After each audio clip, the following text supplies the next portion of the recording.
Ustadz Profesor Dr. Abdul Somad LCMA. Assalamualaikum Ustadz. Assalamualaikum warahmatullahi wabarakatuh. Waalaikumsalam warahmatullahi wabarakatuh. Bapak Ketua Dewan Pembina, Bapak Rektor, dan Ustadz yang kami hormati, insya Allah pada sore hari ini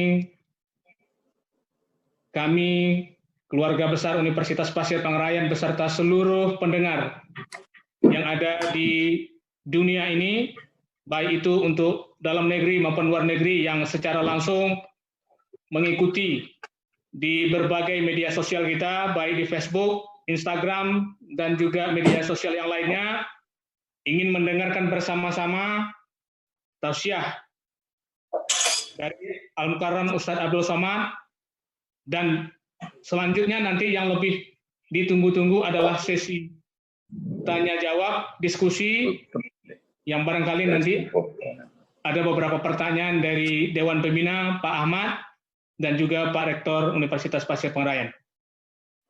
Al-Ustadz, untuk tidak memperpanjang apa yang akan kami sampaikan pada sore yang berbahagia ini, tepat pada puasa yang ke-11. Insya Allah kami mohon inspirasinya, mohon masukannya, kondisi hari ini umat dari kota hingga ke desa dalam suasana bahagia bercampur aduk. Suasana bahagia, kita berada pada bulan suci Ramadan, dan namun pada sisi yang lain, ada perasaan yang tertahan sebenarnya, bagaimana kita menyikapi suasana pada hari ini, bahwa bangsa ini, dunia ini, umat Islam sedang diuji dengan penyebaran virus COVID-19. Oleh karenanya kami ingin pencerahan bagaimana sebenarnya peran perguruan tinggi dalam menyikapi penyebaran COVID-19 itu. Dengan segala hormat kepada Ustadz Abdul Somad LCMA, kami persilakan. Bismillahirrahmanirrahim. Assalamualaikum warahmatullahi wabarakatuh. Alhamdulillah wassalatu wassalamu ala Rasulillah wa ala alihi wa sahbihi wa man tabi'ahu wa mawalah. Saya ucapkan banyak terima kasih kepada Bapak moderator, pembawa acara yang saya hormati, Bapak Ketua Pembina, Bapak Dr. Nus Haji Ahmad MSI, kemudian Bapak Rektor, Bapak Dr. Adolf Bastian beserta seluruh Civitas Akademika Universitas Pasir Pangarayan. Saya tadi baru saja dapat postingan bercerita tentang negara Singapura. Di awal-awal pendiriannya, mereka menolak anggaran untuk angkatan bersenjata. Lalu mereka alihkan ke pendidikan. Dan sekarang setelah sekian puluh tahun, apa yang terjadi? Mereka punya ekonomi yang bagus, politiknya juga bagus, dan dia juga tidak ketinggalan dalam angkatan bersenjata. Tapi semuanya diawali dari pendidikan. Oleh sebab itu, Kabupaten Rokan Hulu merupakan kabupaten yang saya katakan beruntung. Mengapa? Karena di kabupaten yang lain mungkin pendidikannya hanya sampai SMA. Tapi dari 12 kabupaten di Provinsi Riau, kabupaten yang punya universitas salah satunya adalah Kabupaten Rokan Hulu. Dalam bidang agama ada Sekolah Tinggi Ilmu Al-Quran Syekh Ibrahim Al-Khalidi An-Naqsyabandi. Dalam bidang keagamaan ada Islamic Center. Dalam bidang pendidikan umum dengan berbagai macam disiplin ilmunya ada Universitas Pasir Pangarayan. Kalau kita lihat dalam ajaran Islam, Nabi Muhammad SAW ketika pindah ke kota Al-Madinah Al-Munawwarah, miskin, susah. Pada tahun kedua diwajibkan puasa. Pada saat panas terik, ekonominya susah, dan ketika itu umat Islam menang dan banyak tawanan perang. Tawanan perang biasanya diminta ditebus dengan uang dinar, uang emas. Tapi waktu itu Nabi Muhammad SAW tidak meminta tawanan itu ditebus dengan uang. Tapi cara menebusnya adalah satu tawanan orang Yahudi boleh bebas, satu tawanan orang musyrik Makkah yang pandai membaca, menulis boleh bebas dengan syarat bisa mengajar 10 anak Madinah. Inilah pengentasan buta huruf yang pertama. Pengentasan buta huruf pertama di atas dunia dilakukan oleh Nabi Muhammad SAW. Oleh sebab itu maka pada abad berikutnya meninggal Nabi Muhammad SAW, Abu Bakar, Umar, Utsman, Ali, lalu kemudian pada pemerintahan Bani Umayyah, Bani Abbasiyah, berdirilah apa yang disebut dengan Darul Hikmah. Dar artinya rumah, hikmah ilmu pengetahuan. Hari ini kalau ada buku yang keluar di Jakarta, maka buku itu langsung diterjemahkan ke bahasa Inggris dan langsung ada di perpustakaan di Amerika. Oleh sebab itu, kerajaan-kerajaan yang ada di negeri kita, dari mulai kerajaan berbagai macam suku, dari mulai Aceh sampai Papua, semua manuskrip buku-bukunya ada di Eropa dalam bentuk tulisan tangan, ada di Leiden Belanda, ada di Amerika. Apa yang mereka lakukan hari ini untuk kemajuan adalah ilmu pengetahuan. Oleh sebab itu, kalau kita mau maju ke depan, ilmu pengetahuan. Kabupaten Rokan Hulu, kerangkanya, pondasinya, tiangnya sudah ada. Tinggal memajukannya saja lagi. Tinggal mengisinya saja lagi. Ibarat rumah, sudah ada ruang tamunya, sudah ada tempat tidurnya, sudah ada tamannya, sudah ada kolamnya, sudah ada dapur, tinggal mengisinya lagi. Maka masyarakat Rokan Hulu secara spiritualitas penuh. Karena Rokan Hulu adalah negeri 1000 suluk. Zikirnya sudah, fikirnya juga sudah. Apa itu fikir? Bagaimana orang berfikir? Orang kalau hanya terlalu banyak berzikir, kurang berfikir, dia seperti orang yang lumpuh. Matanya terang benderang, tapi kaki tak bisa berjalan. Adapun orang yang terlalu banyak berfikir, tapi kurang berzikir, itu sama seperti orang yang kuat berlari, tapi matanya rabun, tak bisa melihat. Orang kalau kuat berlari tidak bisa melihat dengan terang, dia akan menabrak. Tembok ditabrak, orang ditabrak. Oleh sebab itu mesti ada keseimbangan ini. Alhamdulillah Kabupaten Rokan Hulu, saya pikir apa konsep dalam Al-Quran, inna fi khalqis samawati, dalam penciptaan langit, wal ardi, penciptaan bumi, waqtilafil laili wan nahar, perputaran siang dan malam, la ayatin, itu adalah ayat-ayat liulil albab, bagi mereka yang punya fikiran. Siapa yang dimaksud dengan ulul albab itu? Alladzina yadhkurunallaha qiyaman wa qu'udan. Mereka yang berzikir mengingat Allah pagi, petang, siang dan malam. Jangan ajari orang Rokan Hulu berzikir.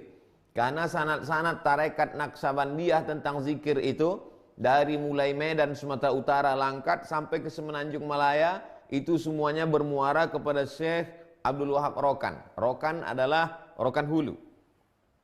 Lalu kemudian tentang masalah pikir, tidak hanya zikir siang, pagi, petang dan malam, wa yatafakkarun, dan dia mesti berfikir fi khalqis samawati wal ard, tentang penciptaan langit dan bumi.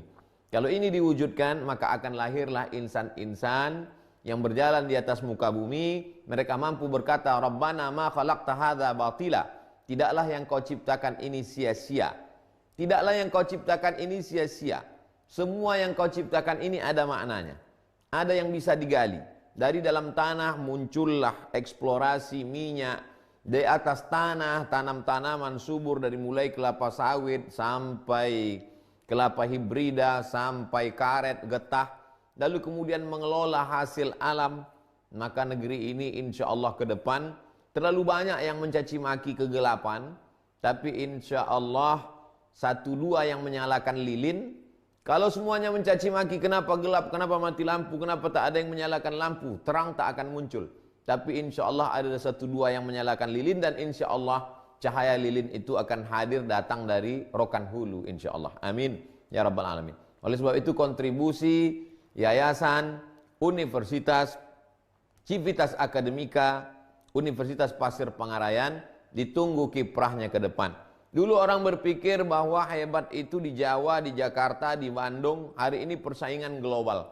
Dimanapun kita tinggal, buah-buah pemikiran kita, hasil kreasi fakultas-fakultas, jurusan-jurusan di Universitas Pasir Pangarayan, bisa di-share melalui internet, melalui website, melalui YouTube, melalui Twitter, melalui berbagai macam multimedia ini. Zaman sekarang, di mana ada gula di situ ada semut. Orang tidak lihat kita mau tinggal di mana. Apa saja bisa kita share, apa saja bisa viral. Tapi yang kita inginkan itu hendaknya yang viral itu adalah prestasi bidang pendidikan. Bukan sesuatu yang membuat kita malu sebagai negeri Melayu dan Islam. Saya kira sebagai pengantar lebih dari 5 menit itulah. Selanjutnya mungkin kita lebih banyak berdialog dan tanya jawab. Terima kasih kepada Pak Rektor, terima kasih kepada Pak Dr. Andes Haji Ahmad MSI, dan saya kembalikan ke moderator. Assalamualaikum warahmatullahi wabarakatuh. Waalaikumsalam.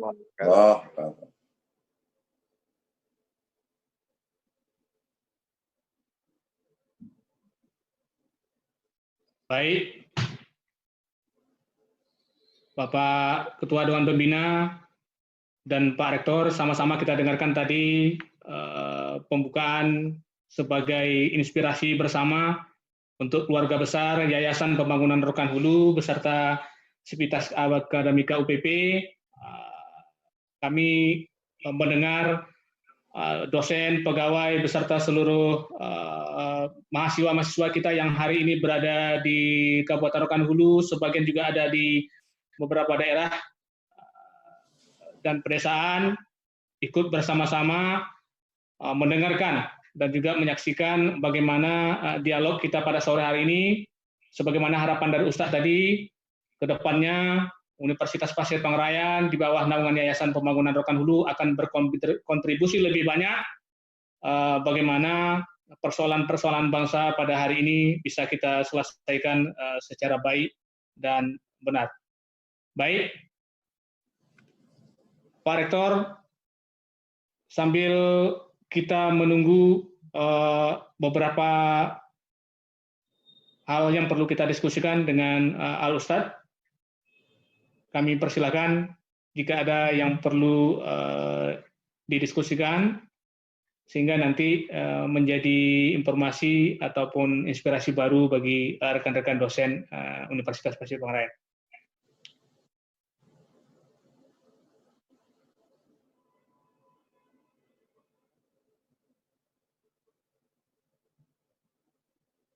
Baik, Pak Ripi. Assalamualaikum Pak Ustadz. Waalaikumsalam warahmatullahi wabarakatuh, Pak Rektor.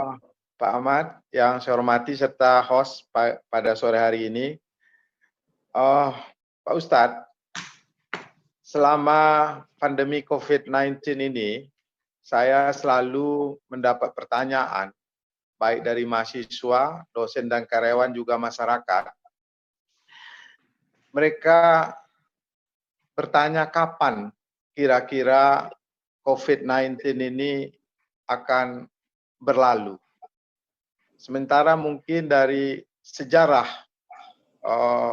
sisi tinjauan agama yang Pak Ustadz kami minta masukan, atau seperti apa zaman dahulu ketika zaman sebelum kita mendapatkan pandemi ini. Seperti apa dulu riwayat sejarah yang pernah terjadi pada zaman-zaman nabi-nabi kita dulu ketika wabah itu muncul di tengah masyarakat. Ini sebuah pertanyaan karena sampai hari ini begitu banyak ahli virus yang belum mampu memprediksi kapan ending dari virus corona COVID-19 ini. Itu mungkin pertanyaannya Pak Ustaz. Baik, Pak Rektor. Dalam hadis dikatakan idza sami'tum bihi fi baladin, kalau kamu mendengar ada suatu wabah di suatu negeri, fala taqdimu ilaihi, jangan kamu datang ke negeri itu. Kalau ada suatu wabah di suatu negeri, jangan kamu datang ke negeri itu. Adapun orang yang berada di negeri itu dan wabah terjadi di negeri itu, fala takhruju firaram minhu, jangan kamu keluar dari negeri itu. Inilah konsep yang dikenal sekarang dengan lockdown atau social distancing atau PSBB, terserahlah apa istilahnya. Itu hanya Sebetulnya substansi maknanya bagaimana orang bisa mengkarantina diri. Jadi kalau ditanya nanti apa bedanya PSBB dengan lockdown? Bedanya yang satu dikurung dikasih makan, yang satu dikurung tak dikasih makan. Itu aja bedanya. Tapi bahwa konsep ini sudah disampaikan oleh Nabi Muhammad SAW 14 abad yang lalu. Ini satu kebanggaan bagi kita punya Nabi yang tidak hanya cerita tentang sorga, neraka, azab kubur, malaikat, mungkar nakir, malaikat maut. Tapi dia bercerita tentang konsep social distancing. Konsep inilah yang dijelaskan oleh Ibnu Sina. Ketika awal-awal sejarah Islam, abad keempat, abad kelima. Abad ketiga, abad keempat, abad kelima, ketika terjadi suatu wabah, mereka tahu dia dokter yang hebat. Mereka bertanya, Ibnu Sina bagaimana mengatasi wabah ini? Kata Ibnu Sina, tutup semua pasar, kebutuhan pokok hanya boleh belanja untuk orang yang biasa, hindari keramaian, lalu kemudian tutup di kota, yang sudah ada di dalam itu dijaga, yang di luar tidak boleh masuk ke dalam, yang dalam tak boleh masuk, tidak boleh datang keluar. Nah, inilah yang terjadi sekarang, penutupan beberapa kota, sekat-sekat jalan, klaster-klaster dan lain sebagainya. Intinya bahwa wabah ini pernah terjadi sebelumnya. Dan dalam sejarah ada wabah kolera, ada wabah flu burung, ada medco wabah sapi gila, ada wabah taun pes, lalu kemudian ada wabah virus HIV AIDS, dan semua wabah Ebola di Afrika, dan semua wabah ini sampai hari ini masih ada. Wabah kolera masih ada, kemudian wabah nyamuk malaria masih ada, HIV AIDS masih ada. Hanya saja penyebarannya tidak semasif corona COVID-19. Itu saja bedanya. Kemudian dulu pernah terjadi wabah di Andalusia, Spanyol. Sampai-sampai masjid ditutup. Tidak ada sholat Jumat. Lalu kemudian di Mesir pernah terjadi, kata Syekh Ali Jum'ah, mufti Mesir. Itu jumlah penduduk Mesir waktu itu 20 juta. Hanya tinggal 2,5 juta. Artinya 17 juta meninggal. Bayangkan itu. Lebih dari 70%, 75% penduduknya meninggal dunia. Jadi apa yang ada hari ini? Saya bukan mau mengecilkan wabah ini. Bahwa kita merasa berat suatu beban itu kalau kita bandingkan dengan yang lain baru kita tahu. Oh ternyata tidak begitu berat. Bahwa ini pernah terjadi. Hanya saja memang penyebarannya yang paling masif dalam sejarah wabah adalah wabah COVID-19. Nah, belajar dari ini, apa pernyataan ulama dulu? Ada satu kitab, judulnya Kitab Wabah. Badlul Ma'un fi Fadlit Ta'un. Ditulis oleh ahli hadis namanya Syekh Al-Hafiz Ibnu Hajar Al-Asqalani. Kata Imam Ibnu Hajar, biasanya wabah itu akan terangkat. Irtafa'a fi bidayati shaif. Wabah itu akan terangkat biasanya, ini cerita biasanya. Wabah itu akan terangkat fi bidayati shaif pada awal musim panas. Awal musim panas tahun ini, tahun 2020, awal musim panas adalah tanggal 21 Juni. Kemarin saya baru dapat WA dari beberapa media mengatakan, Ustadz Somad sekarang menurut kurvanya kita ini sekarang baru di lereng. Jadi kalau diumpamakan bukit, ini kita ini sekarang baru di lereng, belum puncaknya. Jadi kalau diprediksikan puncaknya karena orang akan terpaksa pulang kampung, menyusup, menelusuri jalan-jalan tikus, pulang, tidak terelakkan penyebaran pada bulan Mei, bulan Juni, maka kalau prediksi itu 21 Juni awal musim panas dia mulai terangkat. Tapi ini lagi-lagi adalah prediksi yang dulu-dulu begitu. Apakah yang sekarang? Kalau kita lihat Malaysia sekarang, Malaysia sudah membuka. Hari ini Malaysia membuka lockdown. Yang sebelumnya jalan tidak boleh, sudah mulai, mall sudah mulai dibuka. Tapi yang lockdown besarnya tetap. Orang yang dari luar negeri masuk ke Malaysia tetap tak boleh. Dan orang yang ada di Malaysia juga tidak keluar. Makanya semua orang Indonesia yang kemarin pulang sekarang tidak bisa masuk Malaysia. Sebab mereka, tapi lockdown untuk dalam kotanya sudah mulai dibuka. Orang sudah mulai wajib bekerja. Hari ini sudah mulai masuk kerja, besok sudah mulai masuk. Nah, oleh sebab itu maka lagi-lagi kita mesti ada disiplin, kemudian menghindari kerumunan, tidak, kalau tidak memang perlu betul tidak, kemudian tidak orang yang dikenal, dan yang paling penting sebenarnya adalah bagaimana alat rapid test itu ada, dan orang yang kalau memang dia sudah terjangkit, dia mesti dikarantina karena penyebarannya di sana. Jadi agaknya begitulah jawabannya secara umum, Pak Rektor. Wallahu a'lam bishawab. Mungkin selanjutnya Pak Ridi, Pak Hos. Kira-kira amalan seperti apa nih yang pas kita lakukan, kita syariatkan untuk di samping doa tentu ada hal-hal lain yang bisa kita lakukan dari sisi aktualisasi kita dalam menjalankan agama agar kita segera keluar dari kesulitan virus corona ini. Kalau berbicara tentang masalah ujian hidup, maka selalu ada dua, zahir dan batin. Zahirnya artinya ada usaha dari kita. Kalau dia virus HIV/AIDS, menghindari penggunaan jarum suntik, menghindari hubungan seksual liar tanpa ikatan pernikahan, dan lain sebagainya. Kalau dia penyakit wabah nyamuk, maka membuang air yang tergenang, kemudian menyuci bak, kemudian membunuh jentik anak nyamuk dan lain sebagainya. Itu yang disebut dengan zahir. Nah, zahirnya untuk COVID-19 ini apa zahirnya? Menghindari kerumunan. Karena penyebarannya melalui kerumunan. Lalu kemudian menggunakan masker, menutup semua jalur masuknya ke dalam. Lalu tidak mengusapkan tangan ke mata, kemudian menutup hidung, menutup mulut dan lain sebagainya. Nah, ini semua usaha yang dijelaskan oleh dokter-dokter kita ikuti. Ini zahirnya. Makanya saya menyampaikan ada tutorial, bisa ditulis jamaah sekalian dari Rokan Hulu, bisa ditulis di YouTube tutorial ibadah Ramadan. Saya sudah jelaskan dari mulai tarawih sampai witir, sampai tadarus, sampai malam takbiran, sampai sholat id. Bagaimana supaya kita tidak berkerumun tapi ibadahnya tetap bisa kita laksanakan. Ini usaha yang sifatnya zahir. Adapun yang batin tentu saja doa. Dan di antara doa yang paling manjur mujarab dijanjikan Allah dalam Al-Quran adalah wa ma kana Allahu mu'adzibahum wa anta fihim wa ma kana Allahu mu'adzibahum wa hum yastaghfirun. Allah tidak mengazab mereka selama mereka masih banyak beristighfar. Beristighfar. Nah, saya mau mengaitkan istighfar dengan tarekat Naqsabandiyah karena Rokan Hulu adalah pusatnya. Orang sebelum dia mengambil zikir tarekat, maka dia mandi taubat dulu. Mandi taubat. Tuan Khalifah, Tuan Mursyid akan memandikan dia pakai limau. Kenapa dimandikan pakai limau? Karena zaman dulu belum ada sampo, belum ada deterjen, orang dibersihkan. Nah, limau ini yang mau hilangkan daki-daki, ketombe, bau, segala macam. Bersih.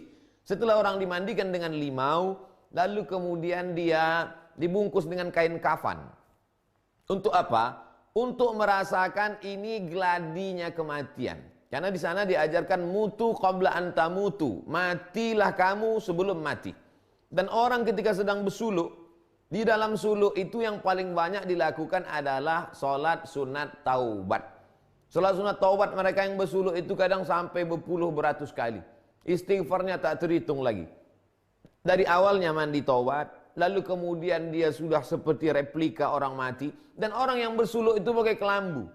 Kenapa dia pakai kelambu? Karena dia seolah-olah sedang berada di dalam liang lahat. Yang dia pandang ke kanan dinding, di kiri dinding, di depan dinding, belakang dinding, atas dinding. Kerjanya di dalam hanya berzikir Allah, Allah. Tak putus. Untuk meng-set-upkan, memasukkan zikir itu ke dalam jantung dia. Dua jari di bawah. Allah, Allah, Allah, Allah, Allah, Allah, Allah, Allah, Allah, Allah. Satu hari paling tidak 5.000 kali. Sebagiannya ada yang 10.000, ada yang 15.000. Sehingga kalau dia mengambil yang paket 10 hari, berarti dia 150.000. Kalau dia ambil paket yang 40 hari, maka berarti dia beratus ribu. Itulah yang dilakukan mereka, negeri 1000 suluk. Oleh sebab itu cerita tentang masalah taubat, masalah zikir kepada orang Rokan Hulu ini sama seperti mengajar itik berenang, mengajar panglima silat berpencak silat sebetulnya. Tapi pertanyaan Pak Rektor ini sebenarnya begitu cara Pak Rektor ingin supaya saya menjelaskan ini kepada masyarakat umumnya yang menyaksikan acara ini dan bil khususnya di masyarakat Rokan Hulu, khususnya lagi Civitas Akademika Universitas Pasir Pengarayan. Wallahu a'lam bishawab, Pak Rektor. Baik, Pak Rektor cukup gamblang penjelasan dari Al-Ustaz. Selanjutnya Bapak Ketua Dewan Pembina, Pak Rektor dan Ustaz, sebagaimana kita ketahui bahwa perguruan tinggi itu memiliki fungsi dan tugas yang sangat mulia pada hari ini. Di antaranya ada kita sering mengenal dengan istilah Tridharma perguruan tinggi. Di sana ada pendidikan dan pengajaran, kemudian ada juga penelitian. Pada akhirnya pendidikan, pengajaran dan penelitian itu kita sampaikan kepada masyarakat sebagai bentuk sebuah pengabdian. Kami muncul sebuah pertanyaan yang pada hari ini khususnya untuk Tridharma yang kedua, melakukan penelitian, bahwa kita membaca di berbagai sumber media, terlepas itu informasinya benar atau hoax, bahwa satu cerita mengatakan bahwa virus corona 19 ini adalah merupakan hasil eksperimen uji laboratorium. Ada sekelompok masyarakat atau ada individu yang melakukan penelitian yang barangkali di awal niat mereka ini adalah ingin mengembangkan ilmu pengetahuan itu sendiri.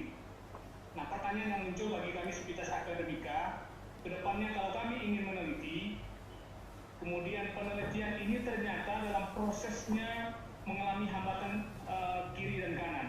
Salah satunya informasi yang kami baca adalah bahwa pada awalnya niat untuk mengembangkan virus corona ini adalah tujuan yang baik. Di dalam perjalanan sebelum berhasil, virus ini ternyata mengalami masalah dan bocor kemana-mana, sehingga menyebabkan musibah yang hari ini dampaknya sangat dirasakan luar biasa.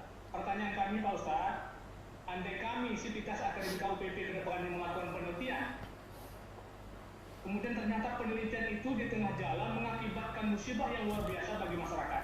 Katakanlah kami sekarang ada di Fakultas Teknik, sedang menciptakan sebuah alat untuk bagaimana mengolah SDM, sumber daya alam kelapa sawit kita yang ada di Kabupaten Rokan Hulu. Tetapi ternyata itu tidak berhasil.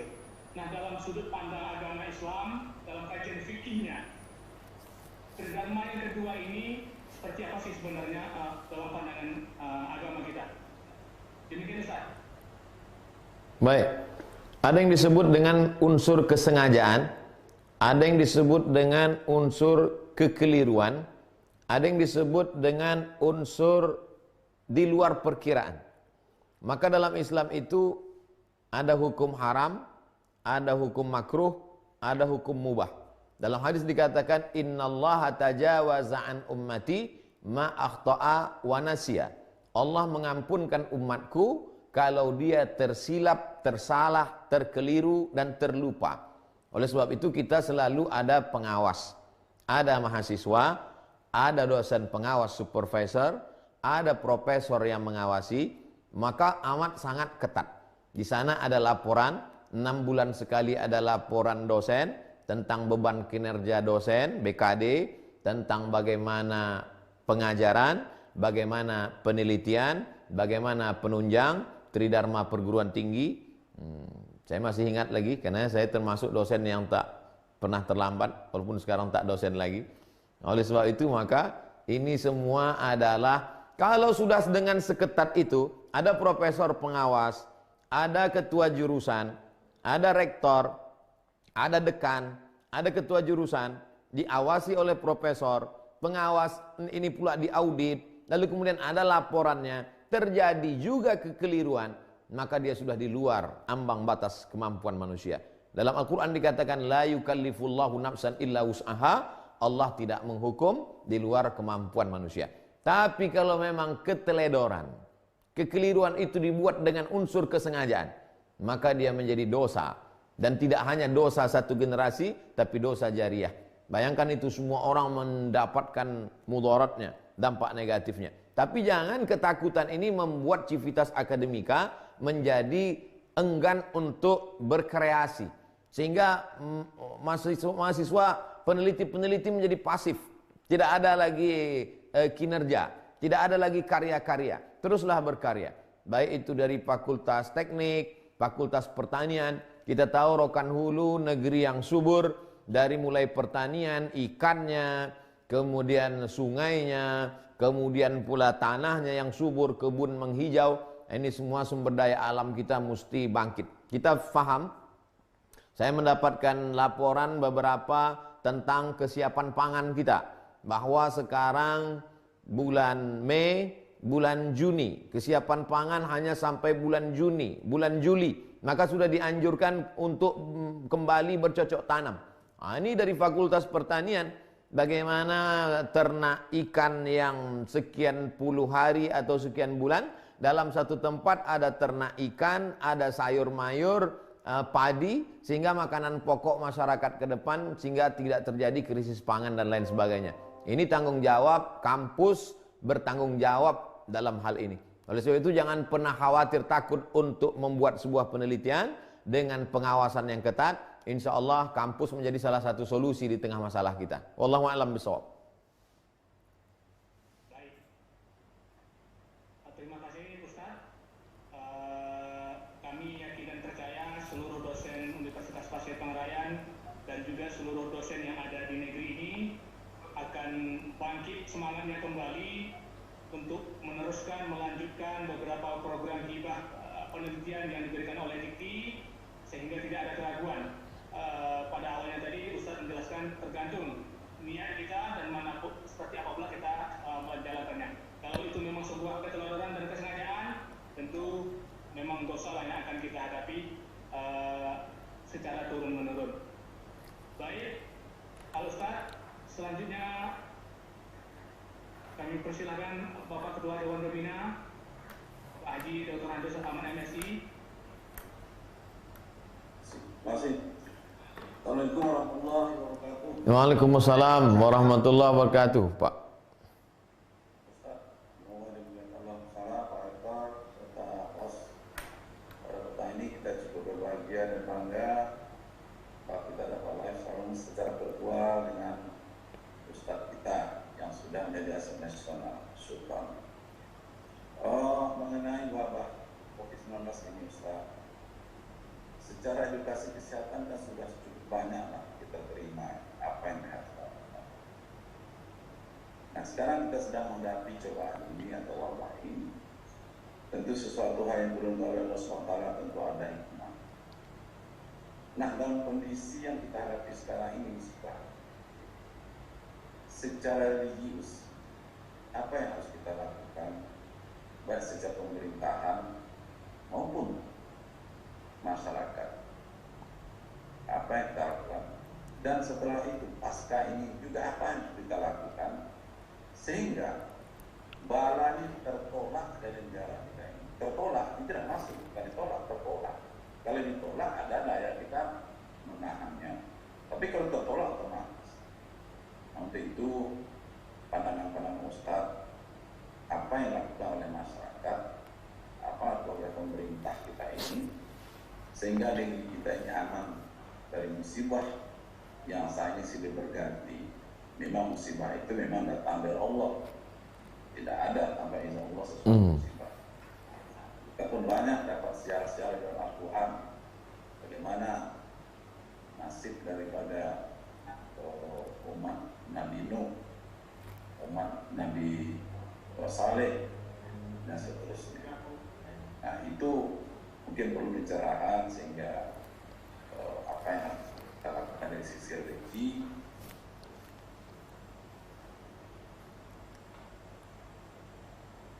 ini dan fasilitas kesehatan medis kita sudah cukup banyak terimanya.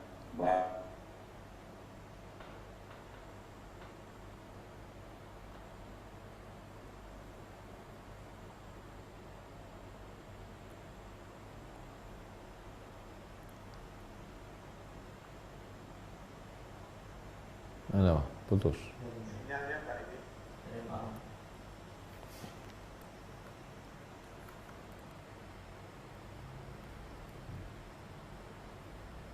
Baik.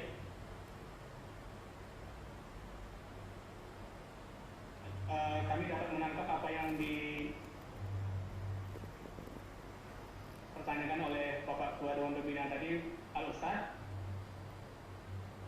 dalam kondisi COVID-19 ini, apa yang mesti harus dilakukan oleh masyarakat dan juga pemerintah di negara kita ini?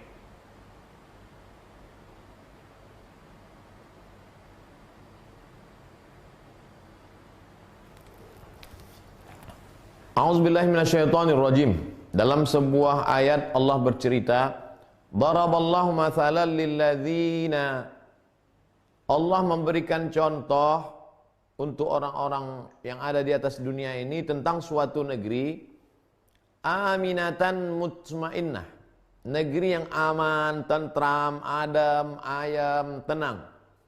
Fakafarat bi an'amillah, tapi kemudian mereka menjadi kufur nikmat. Manusia ini sifatnya lalai dan lupa. Kalau dia sudah tenang, dia secara finansial berlebih, lalu kemudian lupa kepada Allah. Fa'adzaqahallahu libasal ju' wal khauf. Maka Allah akan timpakan kepada mereka ada dua. Yang pertama ju', lapar. Yang kedua khauf, takut. Fisik dan non fisik. Zahir dan batin. Lapar. Kenapa disebut lapar? Terjadi sekarang kelaparan. Orang kekurangan makanan. PHK di mana-mana. Tidak ada ketersediaan makanan yang cukup. Yang kedua khauf, ada ketakutan. Takut tertular, takut mati, takut. Dan dia sudah masuk ke dalam, bayangkan istana termegah terhebat Saudi Arabia, 150 orang bisa terkontaminasi bakteri COVID-19. Tidak ada yang kebal sekarang. Virus ini tidak lagi bisa membedakan mana rakyat jelata, mana orang kaya raya, semuanya kena. Oleh sebab itu, ada dua yang sedang diuji Allah. Yang pertama, fisik, lapar. Yang kedua adalah khauf, mentalnya sudah kena duluan, down. Orang sekarang kalau tidak kuat-kuat mentalnya, dia sudah putus asa. Dari mulai bisnismen, pengusaha, penguasa, rakyat jelata, semuanya kena. Oleh sebab itu, kalau kita lihat, sebenarnya Allah punya skenario bagaimana orang itu dalam hidupnya pernah melockdownkan diri. Bagaimana Nabi Nuh alaihissalam, ketika datang banjir bandang, berkumpul semua hewan-hewan di perahu, di atas perahu itu mereka sedang off, lockdown. Nabi Musa alaihissalam, pada puncaknya tinggal di istana Fir'aun, dengan kesibukannya, melihat ada dua orang sedang berkelahi, bertengkar, berkonflik. Fawakazahu Musa, lalu Nabi Musa meninju untuk melerai, akhirnya mati. Dan Nabi Musa saat itu lockdown, stop dari segala aktivitas. Nabi Ayyub alaihissalam sibuk dengan bisnisnya, dengan kebunnya, dengan ternaknya.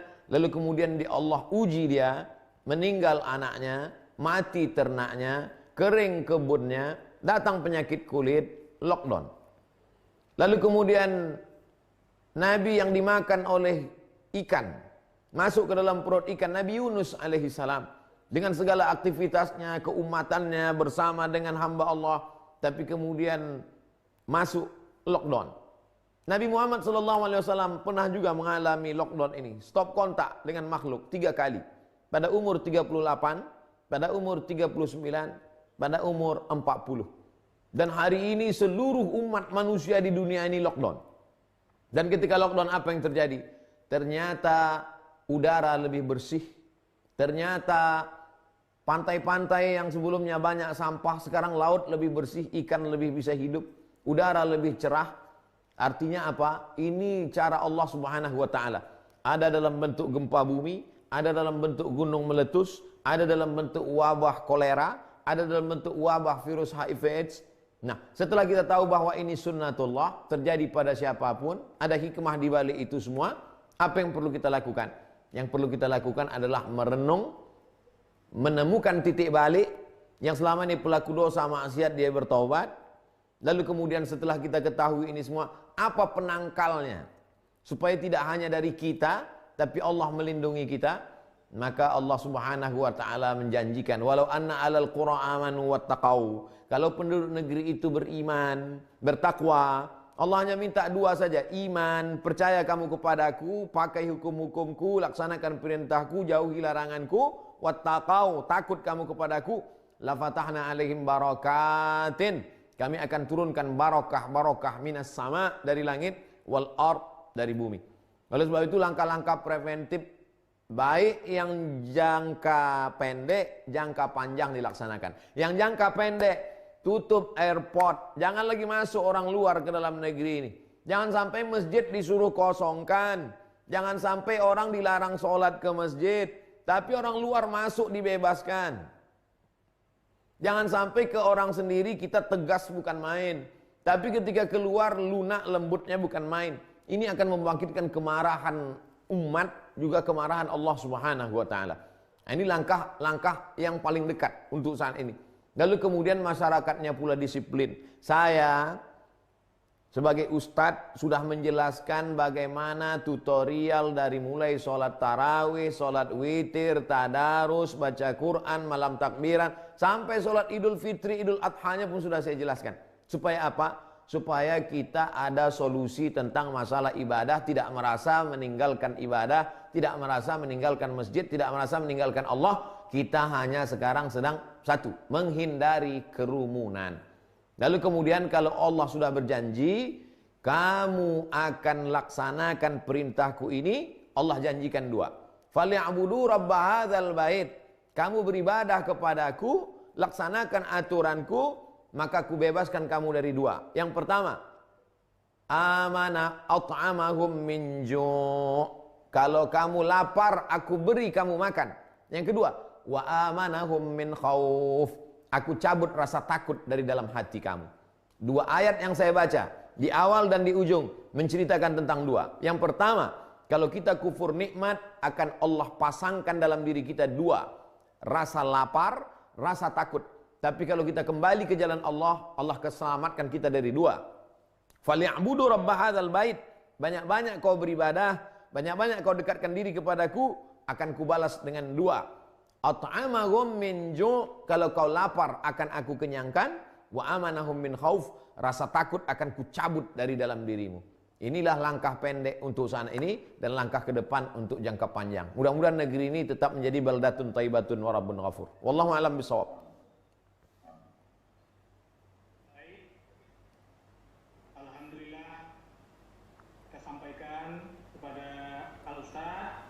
Atas pencerahannya pada sore yang berbahagia ini. Selanjutnya terima kasih Bapak Ketua Dewan Pembina, begitu juga Pak Rektor Universitas Pasir Pangarayan. Kami mendapat banyak WA dan SMS ini dari beberapa rekan-rekan tentang pertanyaan yang mereka ingin sampaikan. Tetapi dengan keterbatasan waktu kita akan lanjutkan pada kesempatan-kesempatan yang lain. Sama kita berdoa seperti yang disampaikan oleh Al-Ustaz tadi, mudah-mudahan jika kita melakukan hal-hal yang baik-baik pada hari ini, di bulan yang suci ini, insya Allah akan Allah hilangkan rasa lapar dan juga rasa ketakutan. Menurut kami lapar ini tidak semata di pandangan kita saja, demikian juga masalah ketakutan ini bukanlah ketakutan yang biasa-biasa saja. Intinya mari kita bersama-sama kembali berbanyak zikir seperti apa yang disampaikan oleh Al-Ustaz tadi. Sekali lagi, keluarga besar Universitas Pasir Pangarayan mengucapkan terima kasih yang setinggi-tingginya kepada Al-Ustaz.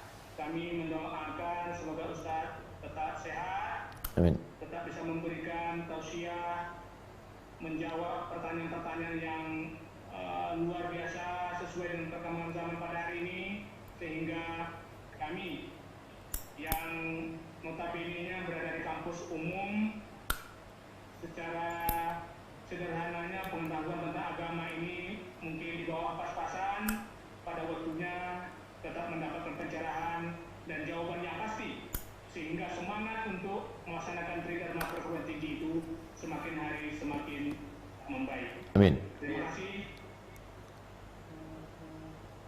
Mungkin ada penutup yang akan Ustaz sampaikan kepada kami semua. Kami persilakan Ustaz. Yang terakhir ingin saya sampaikan bahwa ini cara Allah untuk menguji apakah dengan adanya wabah ini kita semakin kreatif atau down. Orang beriman Allahnya sama yang dia sembah saat sehat dan saat sakit, saat lapang dan saat sempit, maka tak ada beda bagi dia. Oleh sebab itu maka tetap berkreasi, kampus tetap aktif. Yang mampu bertahan dengan situasi dan kondisi, itulah yang akan tetap eksis. Orang akan tetap eksis kalau dia mampu bertahan. Bagaimana kita bisa menyesuaikan diri dengan keadaan. Kalau tidak bisa di kampus, kita tetap bisa berkumpul. Hari ini kita tidak bisa duduk bersama di kampus, tapi buktinya kita bisa duduk bersama dengan Bapak Pembina, dengan Pak Rektor, dengan Civitas Akademika. Maka insya Allah kita termasuk makhluk yang bisa eksis karena kita bisa menyesuaikan diri dengan zaman. Insya Allah. Terima kasih Bapak Ketua Dewan Pembina telah bergabung bersama kita di sore hari ini. Terima kasih Pak Rektor. Terima kasih sekali lagi kami haturkan pada Al-Ustaz Dr. Abdul Somad LCMA. Sampai di sini perjumpaan kita pada sore hari ini. Mudah-mudahan kita selalu berada dalam lindungan Allah Subhanahu wa taala. Subhanakallahumma wa bihamdika asyhadu an la ilaha illa anta astaghfiruka wa atubu ilaik. Assalamualaikum warahmatullahi wabarakatuh. Waalaikumsalam.